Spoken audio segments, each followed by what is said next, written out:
데살로니가전서 5장 1절부터 6절까지 같이 읽습니다. 형제들아, 때와 시기에 관하여는 너희에게 쓸 것이 없음은 주의 날이 밤에 도적같이 이를 줄을 너희 자신이 자세히 알리라. 저희가 평안하다 안전하다 할 그때에 잉태된 여자에게 해상 고통이 이름과 같이 멸망이 호련히 저희에게 이르리니 결단코 피하지 못하리라. 형제들아, 너희는 어두움에 있지 아니하매 그날이 도적같이 너희에게 임하지 못하리니 너희는 다 빛의 아들이요 낮의 아들이라.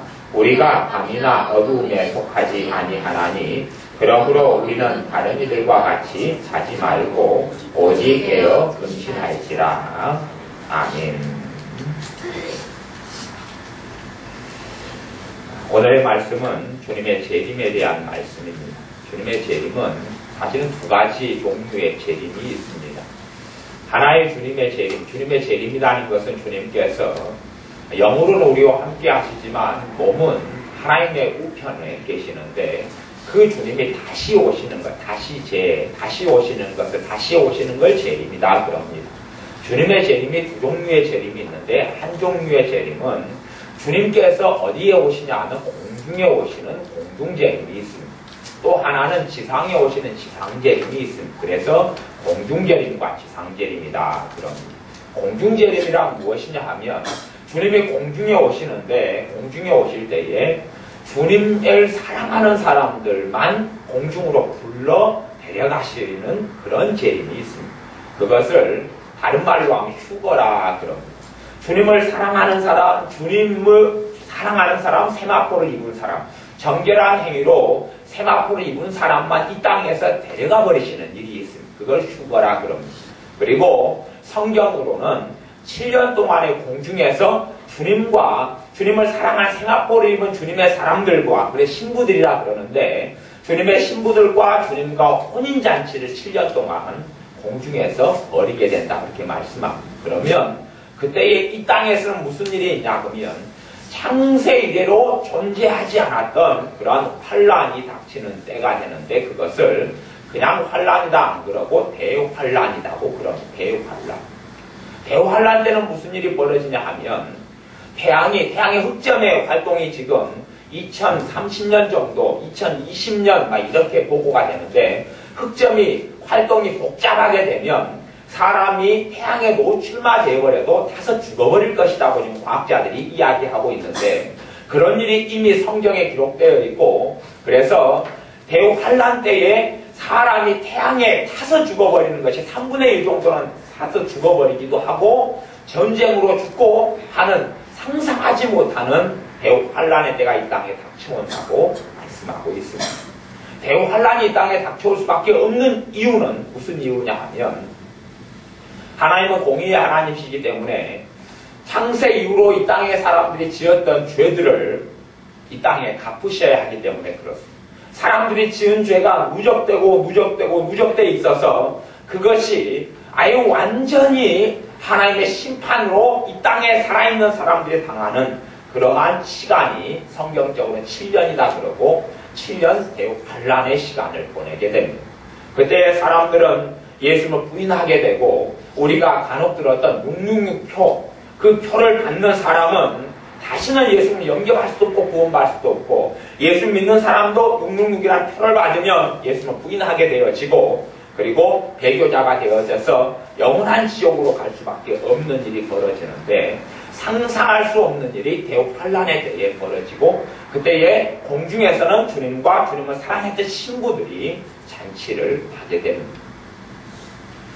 주님께서 이 땅에 오실 때에 두 가지 공중의 재림 때 언제나 그때냐 그리고 데살로니가전서 5장에서 때와 시기에 대해서 이야기하는데 형제들아 때와 시기에 관하여는 너희에게 쓸 것이 없음은 주의 날이 밤에 도적같이 이룰 줄을 너희가 자세히 알미라. 초대교회 사람들은 주님의 재림에 대하여 자세히 알고 있었습니다.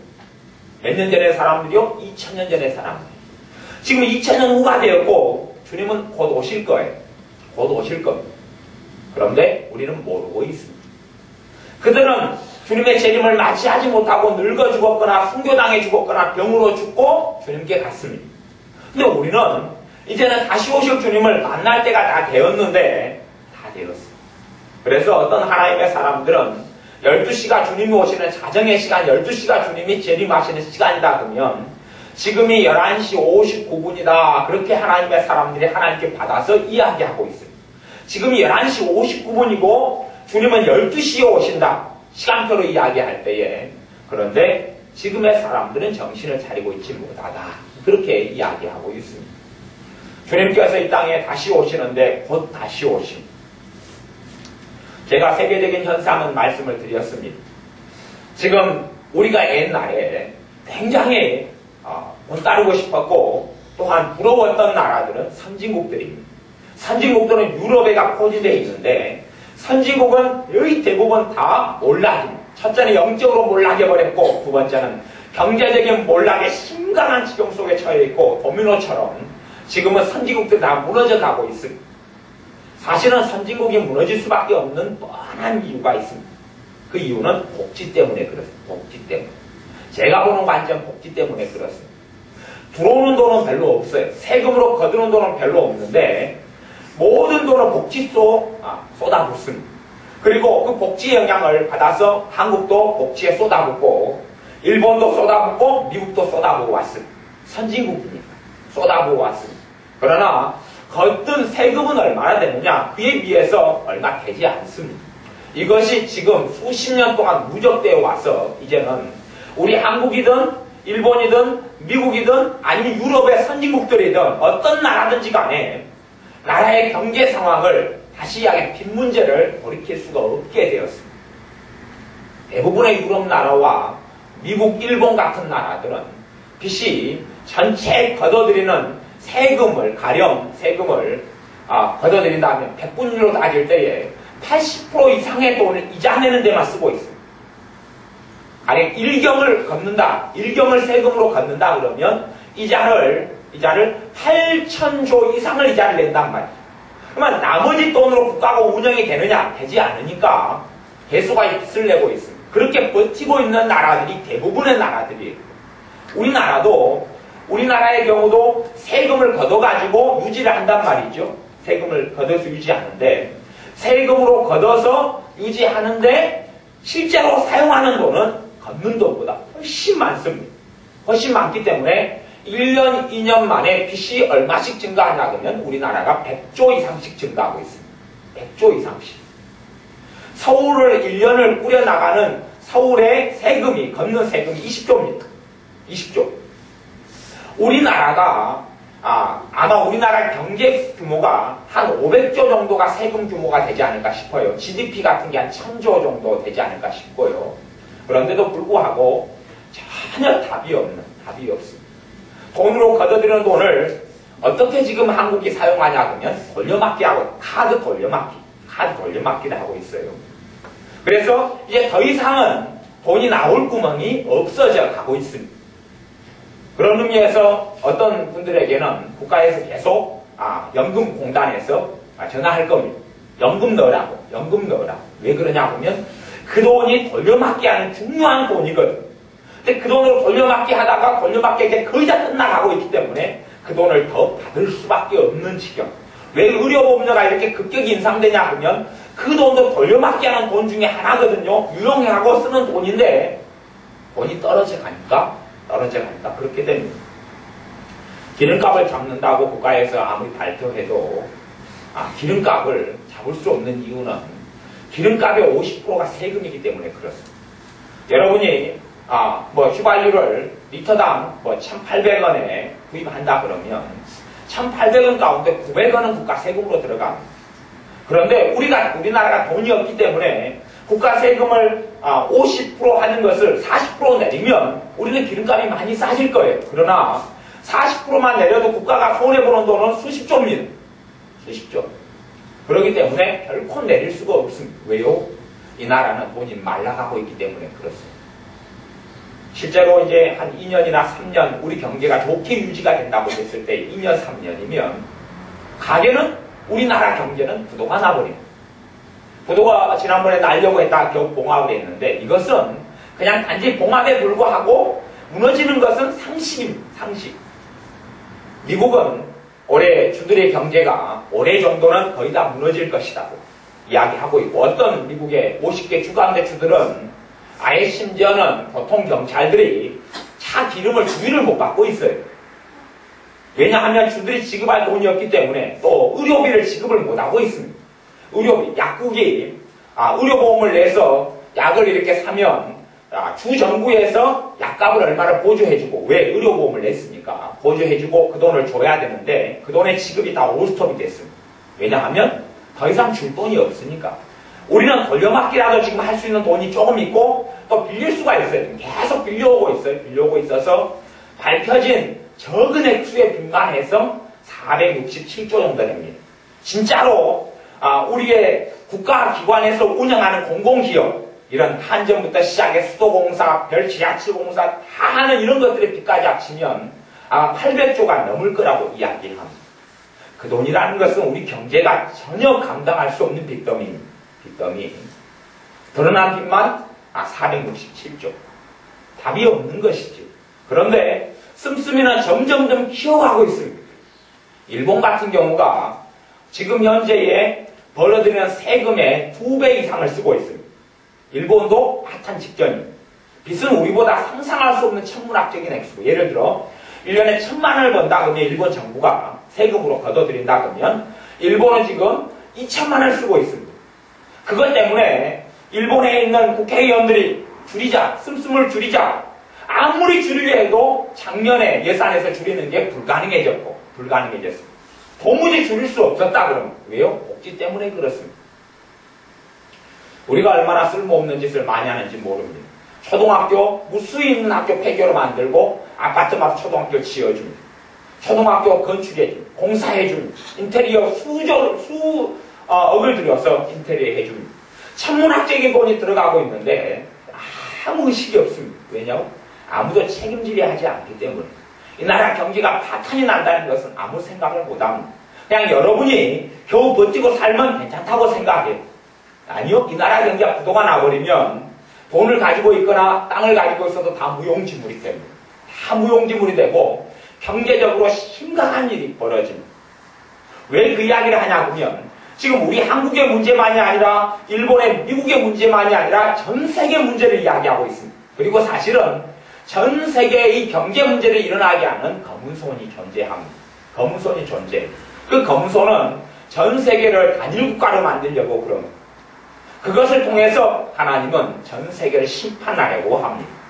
그게 하나님의 의도지요.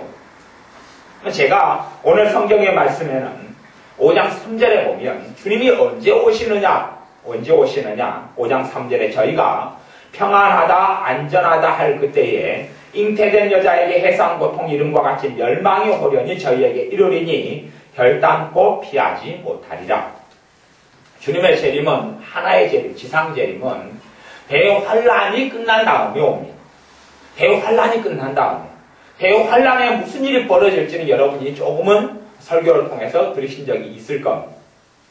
사람이 태양에서 타져 죽어버리고 굶주려 죽어버리고 사람이 사람을 삶아먹고 그리고 전쟁으로 죽고 하는 숫자가 3분의 1. 짐승에게 잡혀먹게 죽고 상상하지 못하는 환란이 닥쳐옵니다. 그런 환란의 때에 그 환란이 끝난 후에 주님이 오시는데 그 지상재림. 이 성경에는 재림에 대하여 두 종류를 설명하고 있습니다. 오늘의 성경 5장 3절에서는 평안하다 안전하다 할 그때에, 그러니까 대환란이 끝난 다음에 임하시는 주님의 재림이 아닌 것은 정확한 이야기입니다. 이 땅은 지금 아직 평안합니다. 북한은 평안하지 못하고 다른 중동의 국가들은 평안하지 못합니다. 하지만 대부분의 아직의 나라들은 가까스로 버티고 있습니다. 버티고 있습니다. 그리고 아직은 평안합니다. 주님이 언제 공중에 재림하신다고 말씀하시냐 하면 평안할 때. 우리가 전에 겪었던 1930년대나 미국을 중심으로 공황이 와서 전 세계에 공황이 퍼졌던 그런 것하고는 앞으로 닥칠 공황은 다른 종류의 공황입니다. 이제 5장 4절에 보면 형제들아 너희에게는 어둠에 있지 아니하며 그날이 도적같이 너희에게 임하지 못하리니 어둠에 있지 않는다. 주님과 함께 살아가는 사람들, 주님과 함께 동행하는 사람들은 주님이 언제 오실지 정확한 시기는 몰라도 그 안에 역시하는 성령님을 통하여서 준비가 되어져 가고 알아가신다 하고 이야기합니다. 우리가 늙어 죽거나 병으로 죽으면 구원받을 사람은 굉장히 많을 겁니다. 우리가 죽으면 우리 교회 사람들 같은 경우 제가 알기로는 대부분이 천국 갑니다.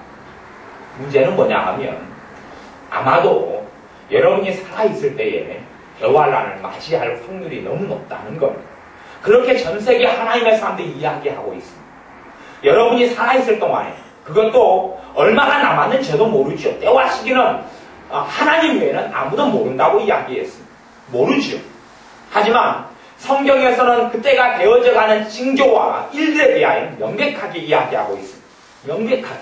어떻게 해석해야 될 것이냐 문제가 생기긴 하지만 해석이 그래서 여러 종류가 되어지지만 그러나 해석의 공통점은 존재하고 그리고 우리가 알 수 있는 힌트들은 참 많이 있습니다.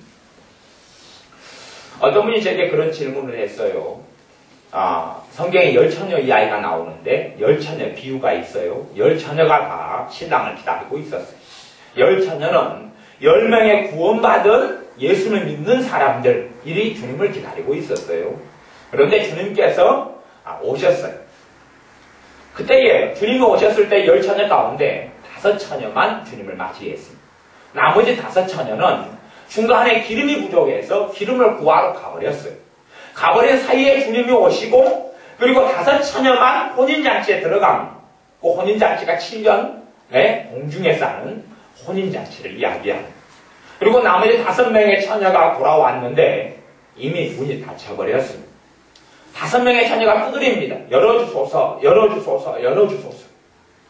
열어주소서, 열어주소서, 열어주소서. 그러니까 주님께서 안 열어줍니다. 나는 너희를 모른다. 안 열어준다고 그랬어요. 어떤 분이 제게 질문했습니다. 자유교회 목사님이 그 10처녀 이야기를 가지고 설교를 하시는데 그 5처녀, 예수 믿는 5처녀, 다 10처녀가 다 예수 믿는 사람들입니다. 10처녀가 다. 근데 버림받은 5처녀가 지옥에 갔다. 그렇게 해서 예수를 믿는 사람들도 많이 지옥에 간다. 그렇게 설교를 하셨다 그래요. 그건 틀린 이야기입니다. 틀린 이야기. 그 10처녀가 다 예수를 믿는데 아마 다 한꺼번에 사고로 죽었거나 늙어 죽었다면 10처녀가 다 천국 갔을 겁니다.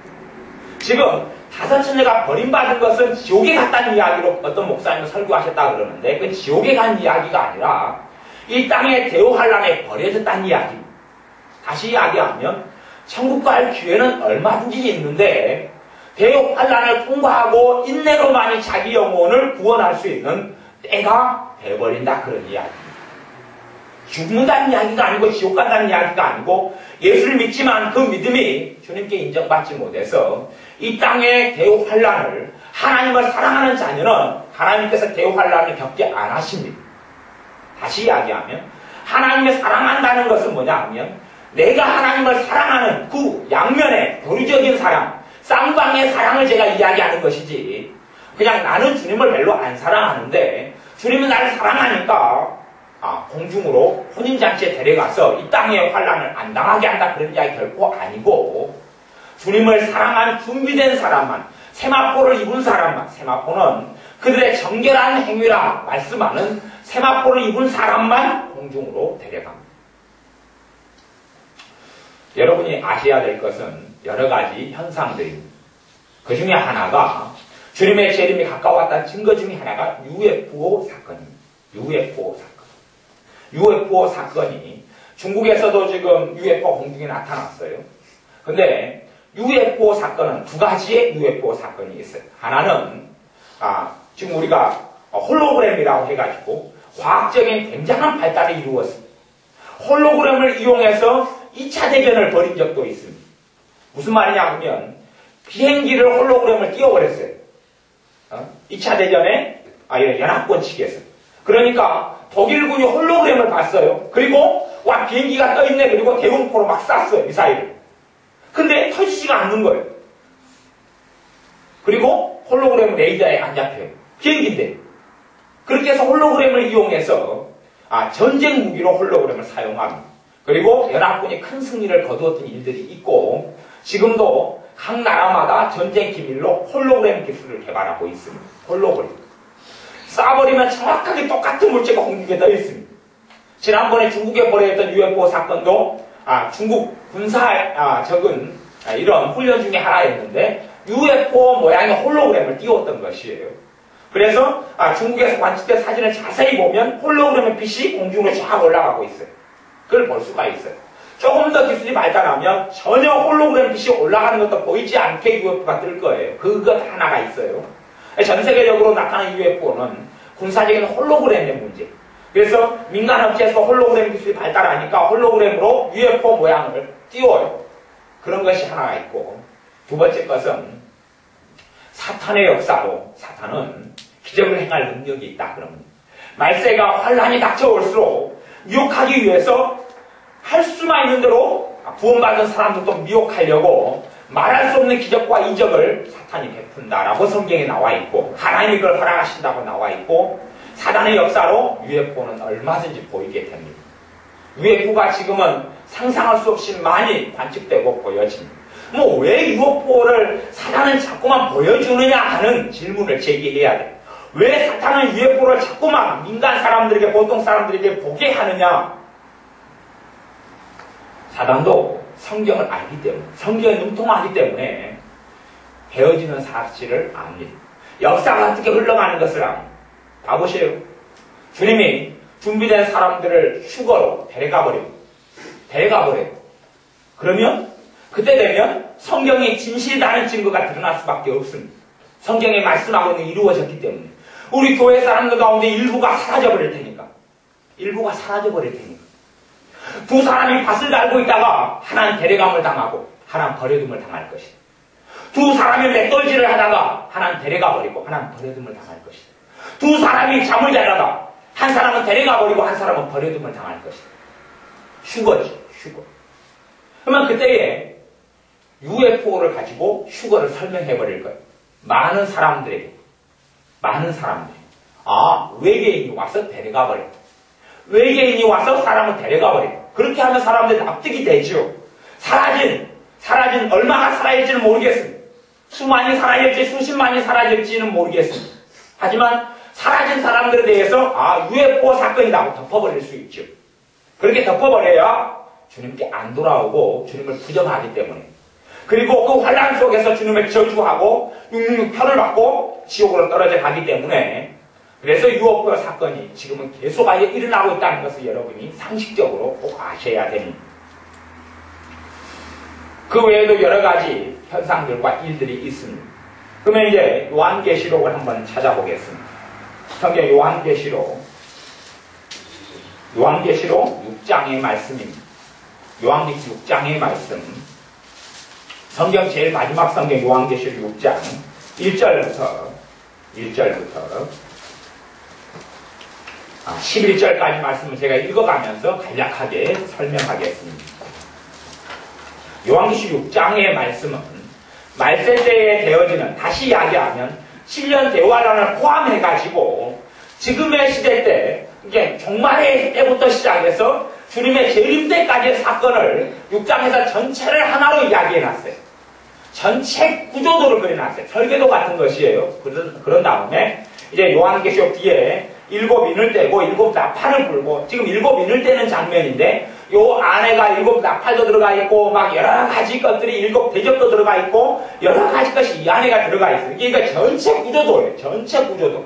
그것이 요한계시록 6장이에요. 6장 안에가 이제 7 나팔, 7인 구체적인 사항들인 그 뒤에가 계속 이어져 나와 있어요. 그래서 전체를 보려면 요한계시록 6장을 봐야 됩니다. 6장은 7년 대환란 전부터가 나와 있어요. 그러면 7가지의 인이 나와 있는데 7개 인이 주님의 재림, 지상재림, 심판하실 때 오신 재림, 7년 대환란까지 포함해서 다 되어져 있는 이야기인데 지금이 어떤 시간표에 있는지는 여러분이 생각해 보십시오. 저도 100%는 다 모릅니다. 모르는데 어떻게 해석될 수 있는지까지만 제가 이야기해 드리겠습니다. 요한계시록 6장에 내가 본매 어린 양은 예수님입니다. 어린 양이 7인 중에 하나를 떼시는 그때에 내가 들으니 내 생물 중에 하나가 우레 같으시 말하되 오라 하기로 요한 사도입니다. 내가 이에 보니 10마리 있는데 그 탄자가 활을 가졌고 면류관을 갖고 나가서 이기고 또 이기려고 하더라.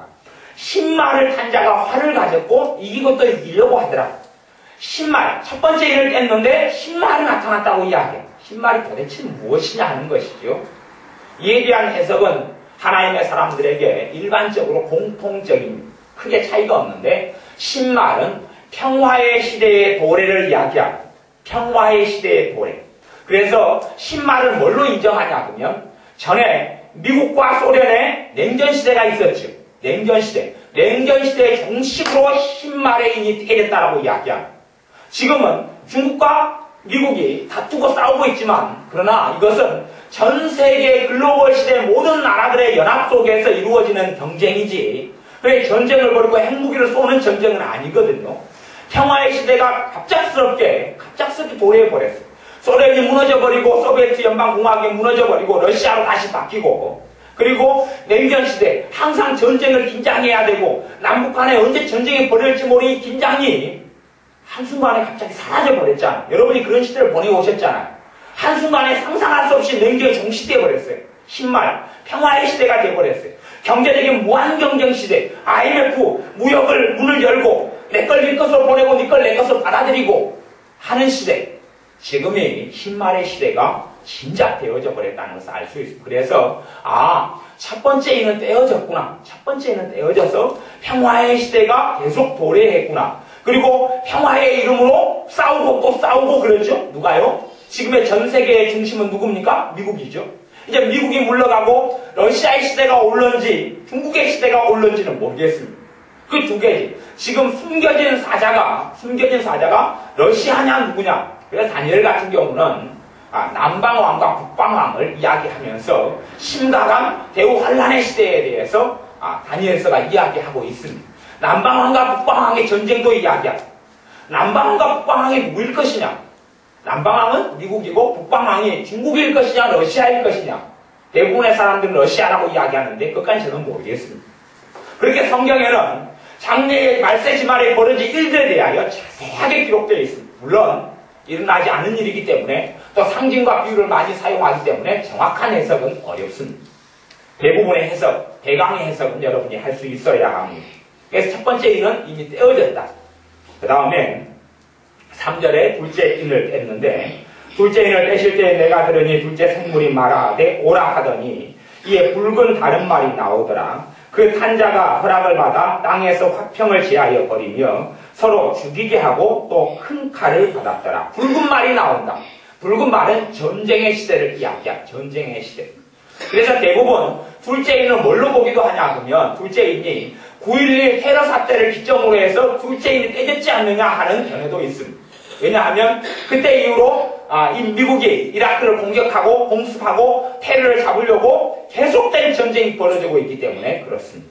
둘째 이래서 평화의 시대 미국이 평화의 상징인 미국이 이제는 전쟁을 주도하고 있고 작년만 해도 미국 군인이 죽은 숫자가 2만 명인가 5만 명인가 됩니다. 몇만 단위가 되었다는 것을 여러분이 아셔야 돼요. 미국의 군인이 전쟁 통해서 죽은 숫자가 수만 단위예요. 우리 같으면 천안함 가지고 얼마 죽은 거, 연평도 얼마 죽은 것까지 놀랬지만 미국은 상상할 수 없는 사람이 작년만 해도 전쟁 통해서 죽어갔습니다. 이제는 그래서 붉은 말이 떼어졌고 여러분이 생각하는 걸 넘어서서 아프리카나 아니면은 중동 지역은 굉장히 말할 수 없는 전쟁들이 많이 벌어지고 있고 역사이래로 지금의 전쟁, 내전, 내란, 전쟁이 가장 많은 시대에 속한다라고 공식 통계적으로 발표되고 있다는 것은 여러분이 아셔야 교회 카페에 그런 자료들이 다 올라와 있습니다. 지금 현재 전쟁, 어느 나라가 전쟁 중이고 어느 나라 전쟁 중이고 어느 나라 전쟁 중이냐는 자료를 다 올려놓았습니다. 그걸 여러분이 확인하고 한국이 전쟁이 아니기 때문에 다른 나라가 전쟁이 안 일어난다고 착각할 수 있는데 절대 우물안 개구리로는 살지 마시기 바랍니다.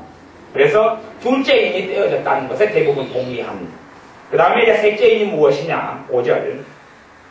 셋째 인을 떼실 때에 내가 들으니 셋째 생물이 말하되 오라 하기로 내가 보니 검은 말이 나오는데 그 탄자가 손에 저울을 가졌다. 검은 말이 나오는데 검은 말이 내용이 뒤에 설명되어 있습니다. 그것은 6절에 설명되어 있는데 내가 내 생물 사이로서 나는 듯하는 음성을 들으니 가로되 한 데나리온의 밀 한 대요 한 데나리온의 보리 섭대로다. 또 감람류와 포도주는 해치 말라 하더라. 지금이 아마 이제 제가 보는 관점에서는 둘째인은 떼어졌고 셋째인이 떼지기 직전의 단계이지 않은가 싶어요.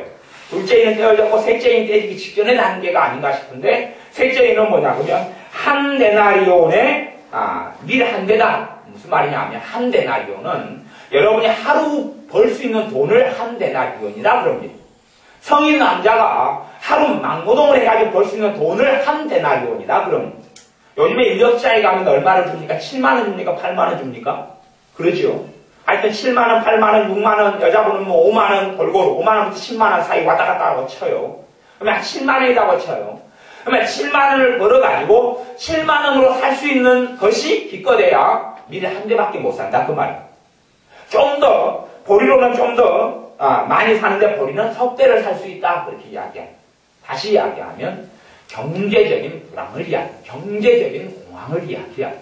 경제적으로 심각하게 이제는 빈곤의 시대가 도래하는 것을 이야기하는데 그래서 제가 지금 일본의 상황, 미국의 상황, 한국의 상황, 유럽의 상황들을 계속 제가 이야기해 왔던 것입니다. 러시아도 그렇고 다른 나라도 마찬가지입니다. 이제는 밀을 수출하는 나라들이 작년이나 올해나 심각한 지경에 처해서 밀을 수출하는 나라가 밀 수출을 지금 멈추고 있습니다. 앞으로는 밀이 별로 생산되지 않을 것이 이상기온, 지구온난화 심각한 일들이 계속 일어나고 있습니다. 그래서 반년을 장담할 수 없는 시대가 도래했습니다. 지금이 그런 시대. 우리 60년간 평화에 너무 길들여져 와서 앞으로의 일을 상상하지 못하고 이렇게 지금 살아왔던 대로 아이들이 고3이면 고3에 정신없이 이렇게 언제 대학 보낼까 이렇게 살 거라고 생각해 오는데 분명히 경고합니다만은 그런 시대는 이제 거의 다 끝났습니다. 분명히 경고합니다만은 그런 시대는 다 지났습니다. 다 지났습니다. 다 지났고 조금 남아있습니다. 조금. 지금 한국만 조금. 미국 무너지면 올해 미국 무너지면 미국이 올해 주들이 하나씩 문을 닫아버릴 겁니다. 하나씩. 미국의 어떤 주는 연방 건물들을 전부 다 팔아버렸다 그랬어요. 돈이 없으니까. 그 돈 마련하려고 부동산을 팔고 있습니다. 그리고 팔았는데 그러면 법원 같은 경우 있어야 되잖아요. 법원을 팔았어요. 그럼 법원은 어떻게 있냐? 팔고 돈을 돌려막기 쓰고 법원의 주인에게 임대료를 주고 있습니다.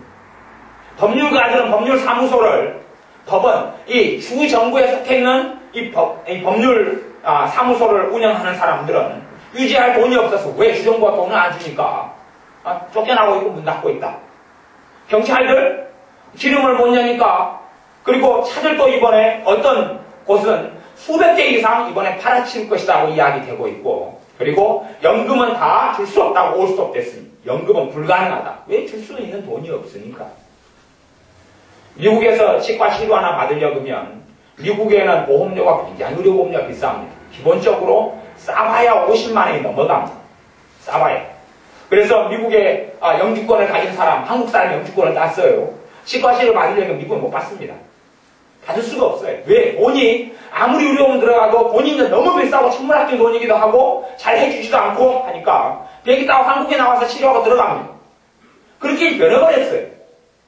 미국이 잘 사는 나라가 결코 아니라는 것은 제가 옛날부터 이야기했습니다. 지금의 전 세계 상황을 돌려가서 이제는 올해, 내년에 일본, 미국, 유럽은 뭐 말할 것도 없고 그렇게 심각한 지경에 처했습니다. 뭐 한순간이면 세 번째인의 사건이 벌어질 수밖에 없는 지경이 되어지는데 그 한순간이 1년 안 할지 2년 안 할지 3년 안 할지 아니면 한 5년까지 버텨줄지는 모르겠습니다. 하지만 조만간 몇 년 사이 안에 아니면 심지어 빠르면 올해 안에 이런 심각한 식량난이 벌어진다는 식량난이죠. 식량난. 대신에 이 식량난이 뭐 때문에 오느냐 그 6절 하반절에 보면 감람류와 포도주는 해치 말라. 감람류와 포도주는 해치 말라.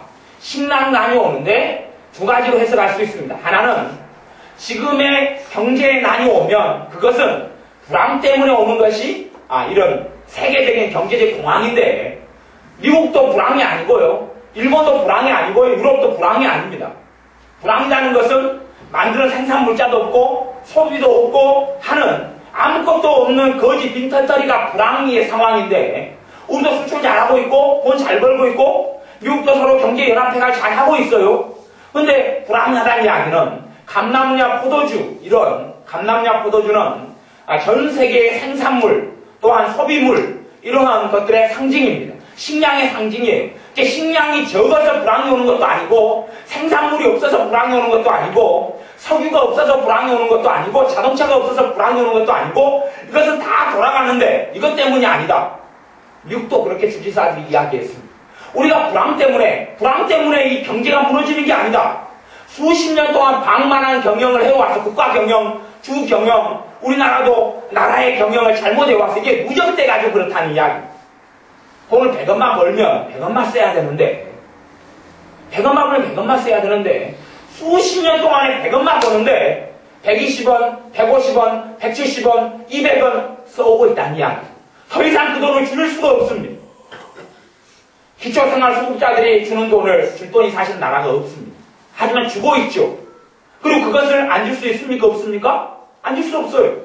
공무원의 숫자가 이 숫자를 우리나라 경제 규모가 감당을 못합니다. 학교 선생님 교사의 숫자를 이 숫자가 감당을 못합니다. 이 경제 규모가. 그런데 교사 숫자는 더 늘리고 있고 학생 수는 줄어들고 있고 그리고 시설도 늘리고 있죠. 그리고 지금 무상급식 한다 그러죠. 무상급식 할 수 있는 돈을 감당할 수 없습니다. 하지만 한다 그러죠. 민주당이 나서서 100% 무상급식, 교육 무료 주장하지요. 그것이 되어진다면 나라는 더 빨리 무너지고 망해져 버릴 겁니다. 그런 돈이 없거든요. 그런 돈을 마련하려고 빚낼 뿐이죠. 그래서 공황 때문에 오는 게 아니라 포도주와 감남류라는 경제 물자가 또한 쌀과 아니면 밀이 그대로 있는 상태에서 풍족한 상태인데도 불구하고 이런 일이 벌어지는 것이죠. 지금 전 세계 상황하고 똑같은 말씀이 세 번째 사건입니다. 또 하나는 포도주와 감남류 해치 말라는 것은 이렇게 전 세계 불황이 와도 어떤 곳은 불황이 안 온다는 이야기. 전 세계가 다 불황의 상태가 아니라 어떤 곳들은 불황의 상태가 아니고 남는다는 이야기가 되어집니다. 기억하셔야 됩니다. 어떤 곳은 감남류와 포도주 해치 말라. 어떤 곳은 불황이 아니고 전 세계가 불황. 미국이 넘어져 폭풍을 쳐도 어떤 나라는 안정 상태에서 머문다 하는 것이죠. 아마 미국이 흔들려도 중국 정도는 안정 상태이지 않을까 싶습니다. 미국이 흔들려도 우리나라도 어느 정도까지 버틸 수 있는 저력이 있지 않은가 제가 개인적으로 생각합니다. 아직까지는 다른 나라에 비해서 빚의 수치가 좀 적으니까 물론 천문학적입니다만은 한 45% 정도가 빚을 가지고 45% 정도의 국가 빚의 규모니까 천문학적입니다만은 그러면 이제 넷째 인을 들어보시죠. 7절 넷째 인을 떼실 때에 내가 넷째 생물의 음성을 들으니 가로되 오라 하기로 내가 보니 청황색말이 나오는데 그 탄자의 이름은 사망이니 음부가 그 뒤를 따르더라. 저희가 땅 4분의 1의 권세를 얻어 검과 흉년과 사망과 땅의 짐승으로서 죽이더라. 4분의 1 권세를 얻어서 사람들의 4분의 1이 죽어나간다는 이야기. 사람들의 4분의 1이 죽어나가요. 무엇으로요? 검은 전쟁으로. 다시 세계대 3차 대전을 이야기하고 있습니다. 3차 대전은 반드시 핵전쟁이라고 다 예측하고 있고 3차 대전이 일어나면 한 3분의 1 정도의 인구가 죽을 것이다 라고 예측되고 있습니다. 검으로 그 다음에 흉년으로 이제 진짜 흉년이죠. 앞에는 흉년으로 인해서 일어나는 식량 파동이 아니라 식량난이 아니었고 지금은 이제 넷째 인에서는 식량난 다시 이야기하면 넷째 인으로 와버리면 평안의 시대가 끝납니까? 안 끝납니까? 끝나지요. 넷째 인으로 오면 평안의 시대가 끝나버리는 걸 이야기해요. 왜요? 봐보세요. 여러분이 알고 있는 이 땅의 사람들의 4명 중에 1명이 죽어버리는데 평안합니까? 계속 죽어나갈 터인데 평안의 시대는 끝납니다. 넷째 인에서는 끝나요. 둘째 인은 떼어졌다는 것은 전 세계 신학자들이 많이 동의합니다. 성경 아는 사람 동의합니다.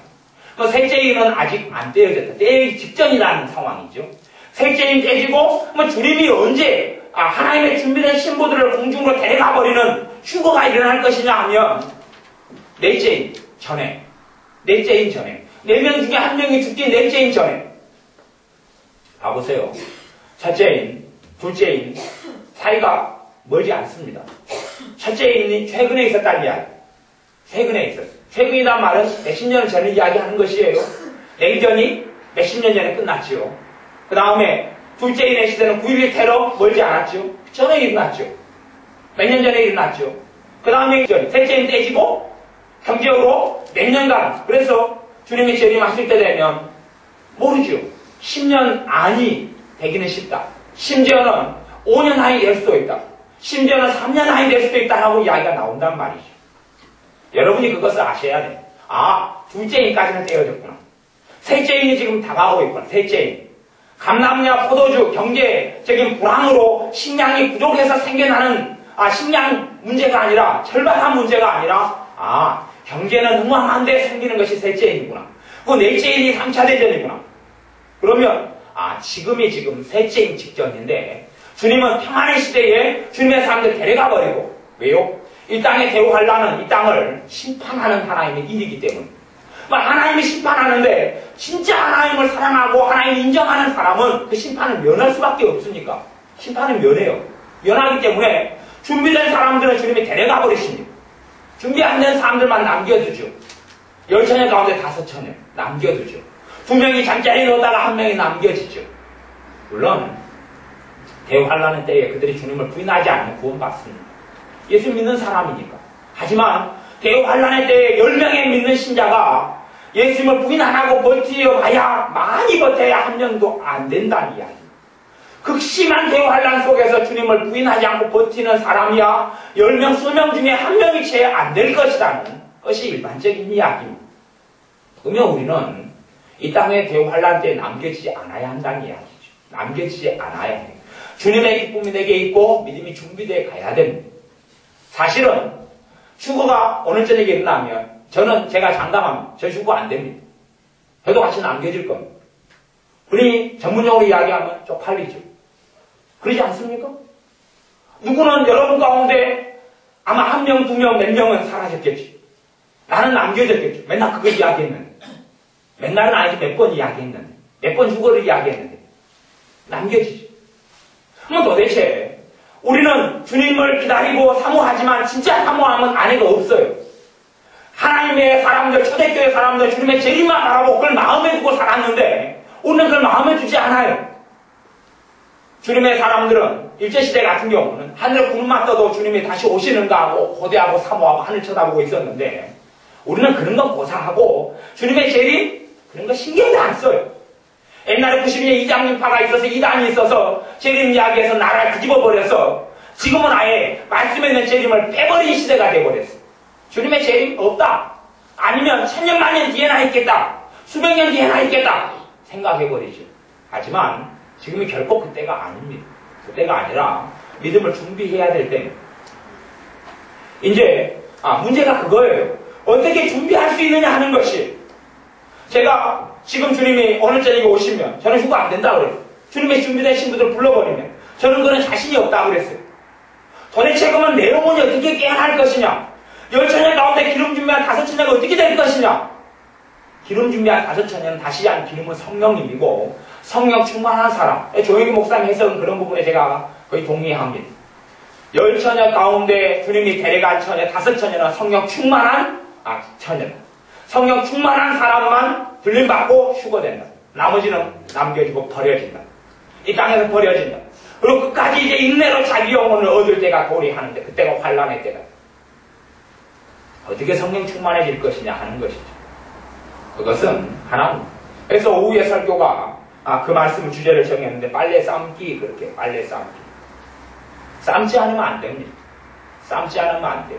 이번에 부흥집회를 4일을 했는데 사실은 4일은 좀 많았던 것 같아요. 3일 정도가 적당했던 것 같고 4일째는 사실은 제가 말씀을 전했어야 하는 감동이 왔는데 제가 그냥 놔뒀어요. 한 4일 정도보단 3일이 적당한데 앞으로 집회는 언제 할지 모르겠어요.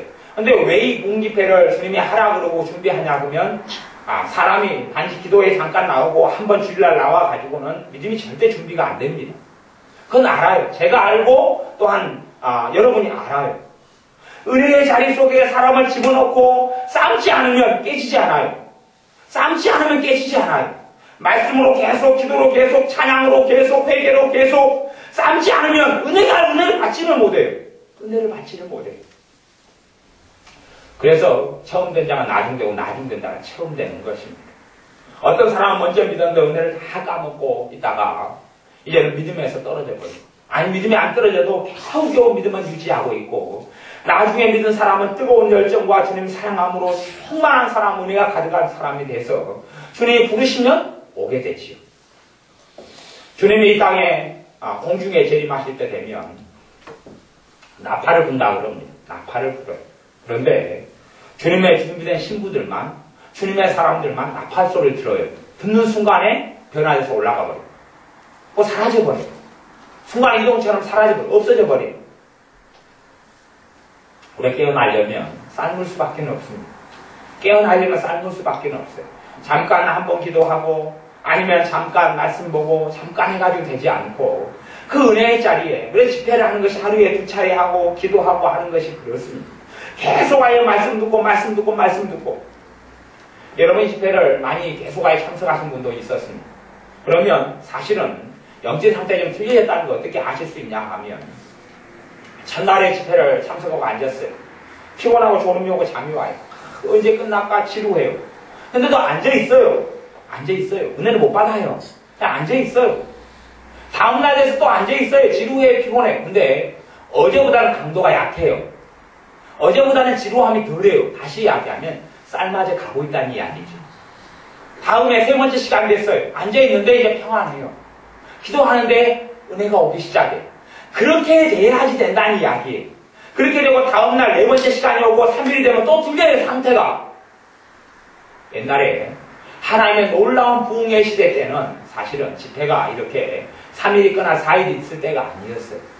우리 평양대부흥 때 1907년에 일어났던 한국의 예루살렘에 일어났던 그 평양대부흥 때 성령 역사가 일어나고 회개가 일어나고 사람들이 무수히 많이 구원받았는데 그때는 여러 달씩 부흥이 됐습니다. 여러 달을 부흥이 됐어요. 아예 자기가 한 달치 먹을 쌀을 짊어지고 갔어요. 부흥의 집회장에. 그리고 거기에 앉아서 유불 하나 짊어지고 쌀 짊어지고 가서 거기서 집회하고 먹고 자고 집회하고 먹고 자고 그렇게 살았어요. 그리고 그렇게 몇 주일 몇 달을 삶았어요. 그러니 은혜가 안 임할 수가 없죠. 지금은 이제 바쁩니다. 시간이 없어요. 핑계지요. 물론 강팍한 정도만큼 집회 한번 참석해서 은혜를 못 받습니다. 앉아서 졸다가 말아요. 졸다가 말아요. 그것이 일주일 뒤에 또 있어요. 일주일 뒤에 예배가 있어요. 일주일 뒤에도 졸아요. 왜요? 그런 일주일 간격과 일주일 텀으로는 전혀 불가능하기 때문에 전혀 삶아지지 않습니다.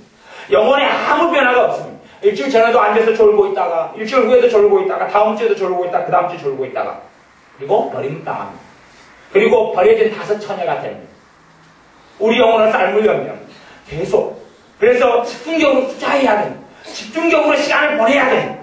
안 되면 매일 찬양해야 되고 매일 기도해야 되고 그렇게 사람이 강팍함의 정도 따라 틀릴 겁니다. 어떤 사람은 3일, 어떤 사람은 5일, 어떤 사람이 7일 정도 돼야지 좀 감이 올 겁니다.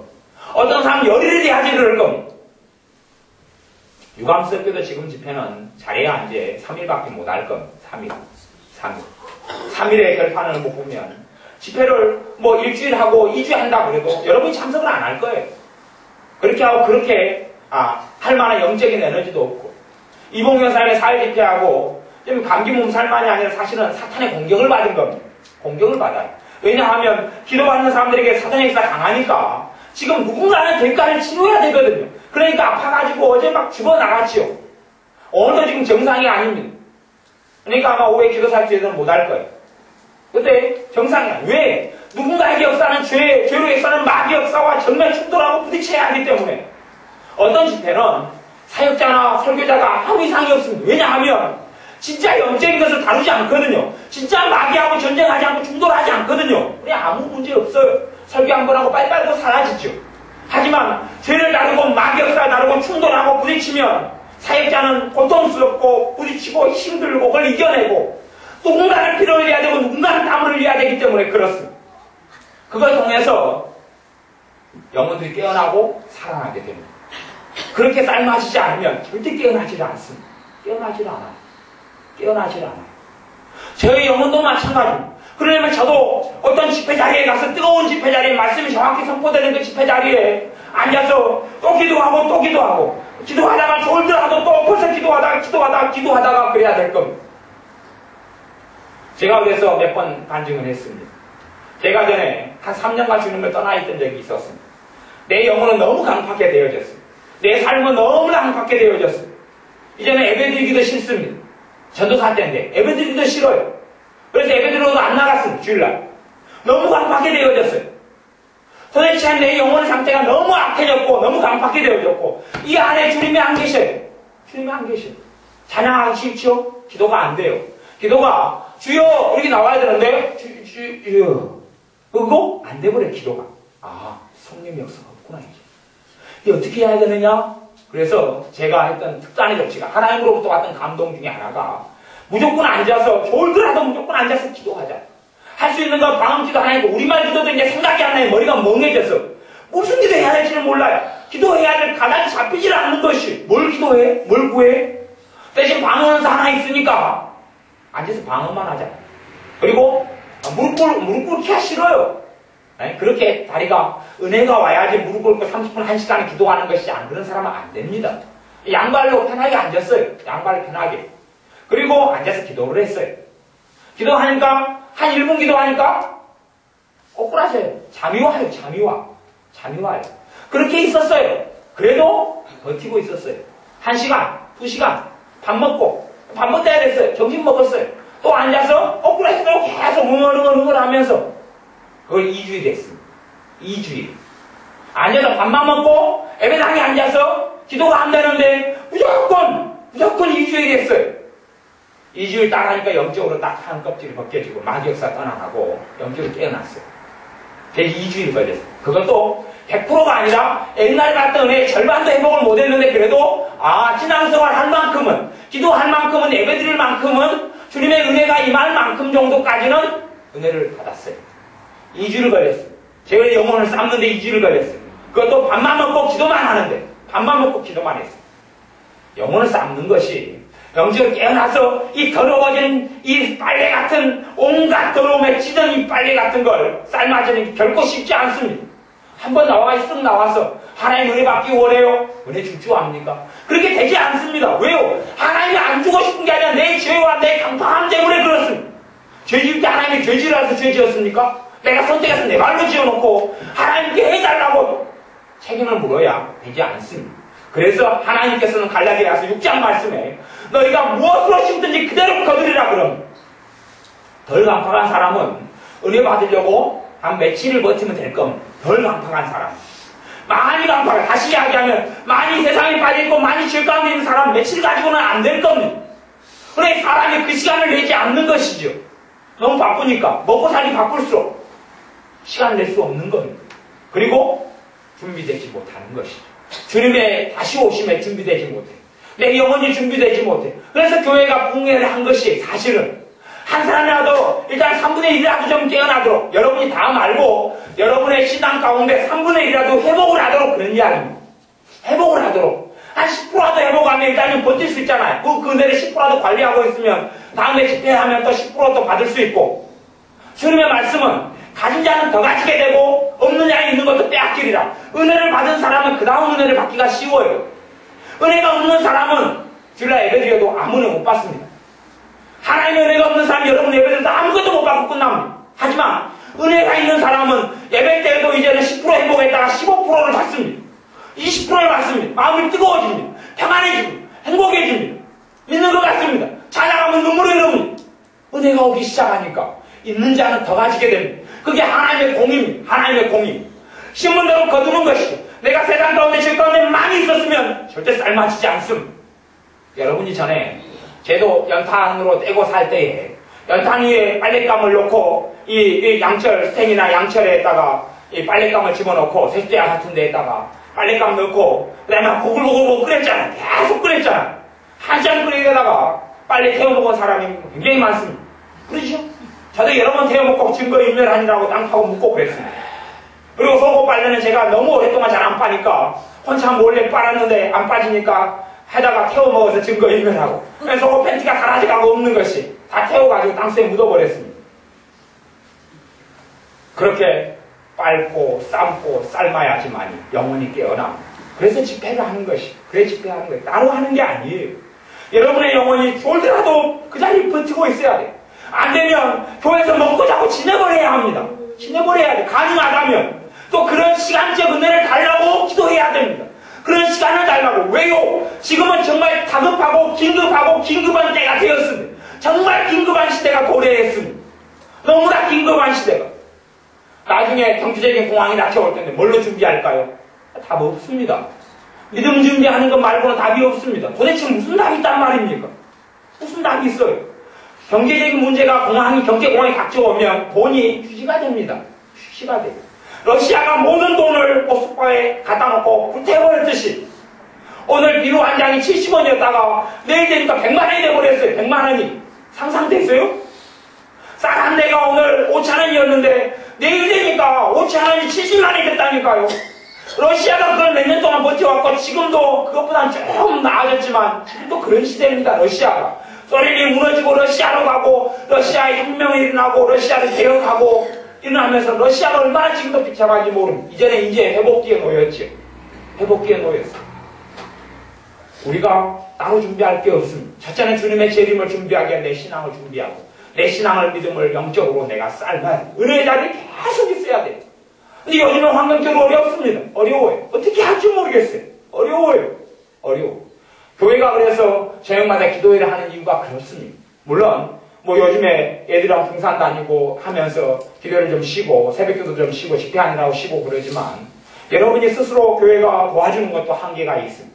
스스로 자기 영혼을 스스로 그리고 물론 쌓는데 가장 중요한 것은 내가 집회 자리에 참석하는 것보다 더 중요한 것은 여러분이 스스로 집에 있으면서 기도하려고 애쓰고 찬양하려고 애쓰고 말씀 보려고 애쓰는 그것이 삶을 때 되면 2배, 3배, 5배를 빠르게 만듭니다.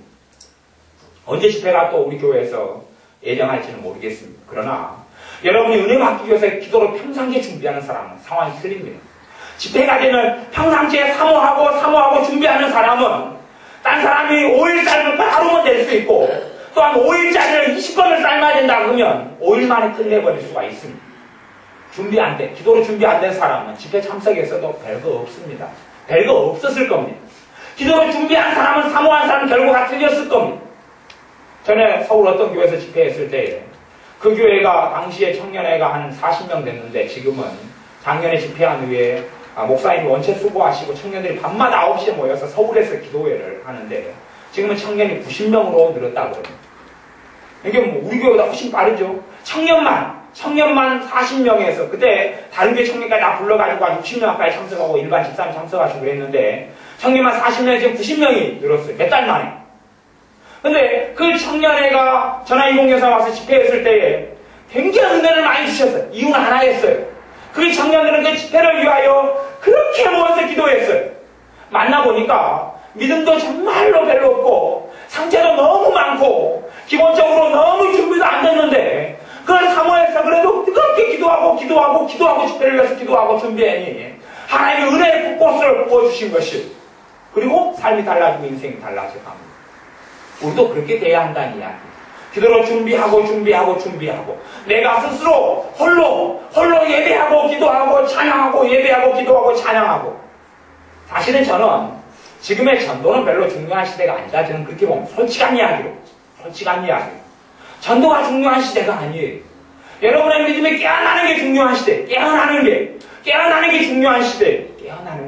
내가 믿음 준비되는 게 중요한 시대예요. 내 믿음이 준비돼서 여러분 안에 성령님이 계셔야 되고 여러분 안에 주님의 평안이 있어야 되고 찬양할 때 뜨거워져야 되고 기도할 때 확신이 생기고 믿음이 생겨야 되고 내 기도에 응답하신다.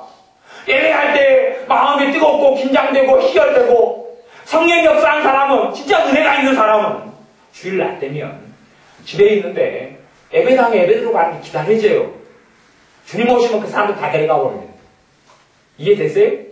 집에 있는데 예배당에 너무 가고 싶어요. 예배 드리고 싶어요. 그 사람은 준비된 사람입니다. 준비된 사람, 성령 충만한 사람의 증거가 그것이에요. 예배 드리고 싶어요. 그 사람 주님이 오시면 데려가 버립니다. 여러분이나 저나 그런 사람이 되어져야 돼요. 여러분의 영혼을 믿음으로 삶아서, 은혜로 삶아서 깊이 있게 은혜가 심령 속에 임하는 사람이 되어져야 됩니다. 기도하겠습니다. 아버지 하나님, 주님이 다시 오실 때 아까워지는데 우리가 세상에 취해서만 살지 않게 하옵소서. 세상에 취한 것에서 벗어나서 이제는 우리의 강파감, 우리의 어리석음을 깨뜨리기 위하여 은혜의 자리 속에 또한 내가 어느 자리에 있든지 무시로 기도하고 찬양하고 예배하고 말씀 속에 들어가서 내 영혼의 묵은 때를 벗어내고 내 영혼을 은혜로 삶고 또 삶게 하여 주옵소서. 그리하여 우리 안에 처음 사랑이 살아나게 하시고 주님에 대한 뜨거움이 열망이 열정이 소망이 살아나게 하시고 주님의 평강이 역사하며 믿음이 역사하는 사람이 되게 하여 주옵소서. 예수님의 이름으로 기도하옵나이다. 아멘. 찬양 사송의 노래